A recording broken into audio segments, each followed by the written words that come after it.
तो आईपीएल में एक सवाल हर साल उठता है कि क्या सुनील नारायण में अभी भी वो इम्पैक्ट बाकी है, क्या उनकी गेंदबाजी में अभी भी वो धार, वो दम, वो मिस्ट्री बची हुई है या नहीं। और हर साल सुनील आते हैं और जवाब देते हैं कि भाई अभी भी हम जिंदा हैं, अभी भी मेरे गेंदबाजी में वो इम्पैक्ट बाकी है। और आज सुनील नारायण के इसी इम्पैक्ट पर बात करेंगे। कुछ ऐसे नंबर्स लेकर आएंगे जो बताते हैं, जो साबित करते हैं कि क्यों सुनील नारायण सबसे महान ओवरसीज खिलाड़ी रहे हैं आईपीएल के इतिहास में। मेरा नाम है प्रवीण, आप देख रहे हैं एरियल शॉट। अब इससे पहले कि सुनील को डीपली एनालाइज करें, उनके रिकॉर्ड्स का क्या, कब और कहां, शॉर्ट में समझ लेते हैं।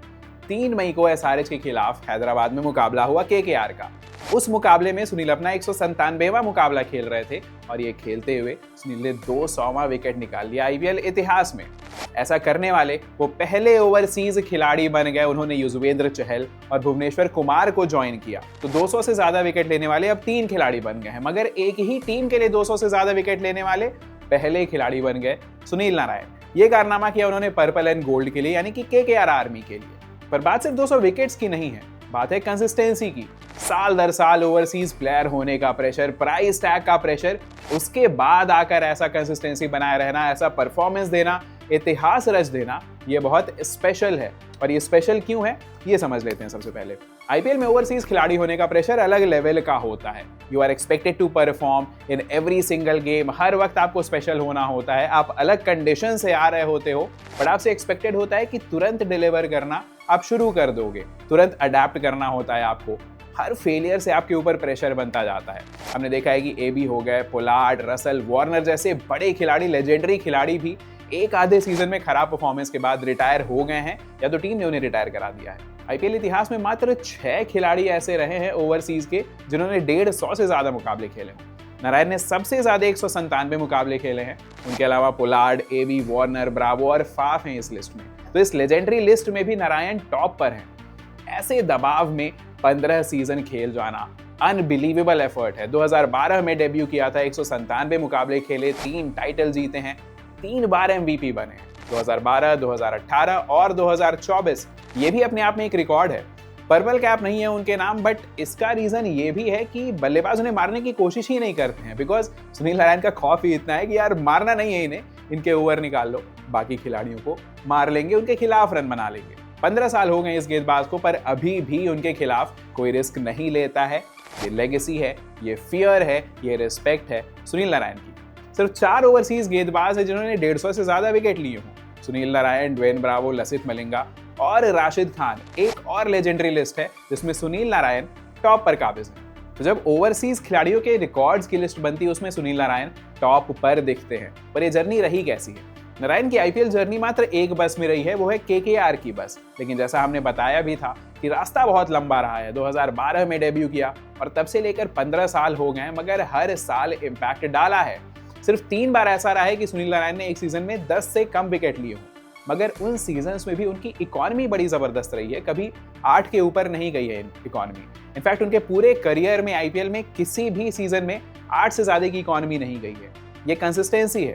पावर प्लेज में मात्र 6.9 की इकॉनमी रही है। 48% डॉट बॉल्स डाले, यानी कि पावर प्लेज में हर दूसरी बॉल जो सुनील नारायण डालते हैं वो डॉट बॉल होती है। डेथ ओवर्स में 7.3 की इकॉनमी रही है। तो चाहे पावर प्लेस हो, चाहे डेथ ओवर्स हो, सुनील नारायण की कंसिस्टेंसी लगातार हर जगह बनी हुई है। अगर होम और अवे रिकॉर्ड्स देख लें, उसमें भी बहुत समान रिकॉर्ड्स हैं उनके। इनफैक्ट अवे ज्यादा विकेट्स लिए उन्होंने 103, होम कंडीशंस में 98 विकेट लिए। मगर चाहे इकॉनमी हो, चाहे नंबर ऑफ विकेट्स हो, होम हो या अवे हो, स्टार्टिंग के ओवर्स हो या फिर डेथ ओवर्स हो, सुनील नारायण की कंसिस्टेंसी लगातार बनी रहती है। अच्छा, अगर आप आईपीएल में 200 विकेट निकालो तो आपका रिएक्शन कैसा होगा? शायद कुछ ऐसा होगा। बट सुनील नारायण का रिएक्शन एकदम सिंपल सा था, एकदम लेड बैक अंदाज में ही था।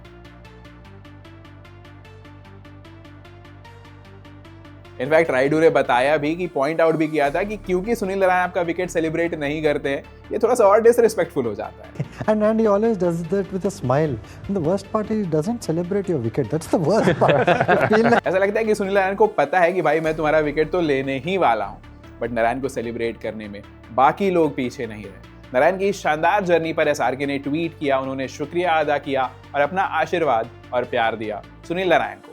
नारायण का खुद का कहना है कि केकेआर के लिए 200 विकेट लेना एक प्राइड की बात है। केकेआर ने उनका और उनके फैमिली का जिंदगी बदल कर रख दिया है। फाइनेंशियल हेल्प से लेकर केकेआर ने जिस तरीके से उनको फैमिली बना कर रखा है, वो ग्रेटफुल है केकेआर के साथ इस जर्नी को कवर करने के लिए। मुझे याद है कि 2024 में ऐसी रिपोर्ट्स आ रही थी कि सुनील नारायण को वेस्ट इंडीज में वापस बुलाया जा रहा था T20 टीम ज्वाइन करने के लिए। उस समय सुनील नारायण को कन्विंस करने के लिए लोगों ने गौतम गंभीर को भी रिक्वेस्ट किया कि भाई आप भी जाइए, थोड़ा मनाइए। गौतम गंभीर उस समय केकेआर के मेंटर थे। सुनील नारायण ने गौतम गंभीर से कहा कि मैं वेस्ट इंडीज तभी जाऊंगा जब आप वेस्ट इंडीज के मेंटर बनोगे या कोच बनोगे। कुछ ऐसा रिलेशनशिप रहा है सुनील नारायण का गौतम गंभीर के साथ और केकेआर के साथ। तो जर्नी बहुत लंबी रही है केकेआर के साथ, पर ये जर्नी आसान नहीं रही है। कई बार सुनील नारायण पर सस्पेक्ट बॉलिंग एक्शन के क्लेम लगे हैं। इस चक्कर में उन्होंने कई बार अपना गेंदबाजी एक्शन बदला भी है, और हमने ये पास्ट में देखा है कि जब कोई गेंदबाज अपना एक्शन बदलता है उसका इम्पैक्ट कम हो जाता है। चाहे वो मोहम्मद हफीज रहे हों, सईद अजमल रहे हों, सूरज रणदीप रहे हों, बॉलिंग एक्शन चेंज करने के बाद सेम इम्पैक्ट ला पाना बहुत मुश्किल काम हो जाता है। मगर यहीं पर सुनील नारायण की खासियत है, come back greater than the set back. Action को चेंज किया लेकिन इम्पैक्ट में कोई चेंज नहीं आया। इनफैक्ट अगर मैं सही बताऊं तो उनका इम्पैक्ट ऊपर ही गया है, क्योंकि आज के मॉडर्न डे T20 में भी जहां पे बल्लेबाज छक्के चौके मारने जाते हैं, नारायण की इकोनॉमी लगातार 8 से कम बनी रहती है हर सीजन में। तो चैलेंजेस के बावजूद एक्सेल करते हैं सुनील नारायण। एक चैंपियन है, एक गोट खिलाड़ी हैं केकेआर के लिए, इनफैक्ट पूरे आईपीएल के लिए one of the greatest players ever in the IPL history. अभी भी one of the top spinners हैं। कांग्रेचुलेशन सुनील नारायण को 200 विकेट निकालने के लिए। होपफुली बहुत सारे और विकेट्स निकालेंगे। पिछले जनरेशन को तो परेशान किया ही था, अगले जनरेशन को भी अभी तक परेशान कर रहे हैं। खैर, अगले जनरेशन की बात हो रही है तो आप ऊपर ये वीडियो देख सकते हैं जिसमें हमने बात किया है कि इंडिया का जो अगले जनरेशन का बैटर्स है उनमें से T20 स्पॉट के लिए कौन से कंटेंडर्स हैं। क्या अगले जनरेशन के बैटर्स ने सैमसन की जगह पर कब्जा कर लिया है? वैभव सूर्यवंशी, प्रियांश आर्या, इनके बारे में क्या पृथ्वी शॉ को एक और मौका मिलना चाहिए? क्या KL राहुल और ऋतुराज गायकवाड़ का T20 करियर खत्म हो गया है? इस सब के बारे में हमने इस वीडियो में बात की है, तो ये वीडियो आप देख सकते हो क्लिक कर। ये रैंकिंग रूम का वीडियो है, सेकंड एपिसोड है हमारा, इसे चेकआउट कीजिएगा। और अगर आज की वीडियो अच्छी लगी, सुनील नारायण पर ये पेशकश अच्छी लगी, तो चैनल को सब्सक्राइब जरूर कीजिएगा। नीचे कमेंट कीजिएगा अपने थॉट्स, सुनील नारायण को विश कीजिएगा कांग्रेचुलेशंस, और अपने फ्रेंड्स के साथ शेयर कीजिएगा ये वीडियो। मेरा नाम है प्रवीण, आप देख रहे थे बजर बट्टू।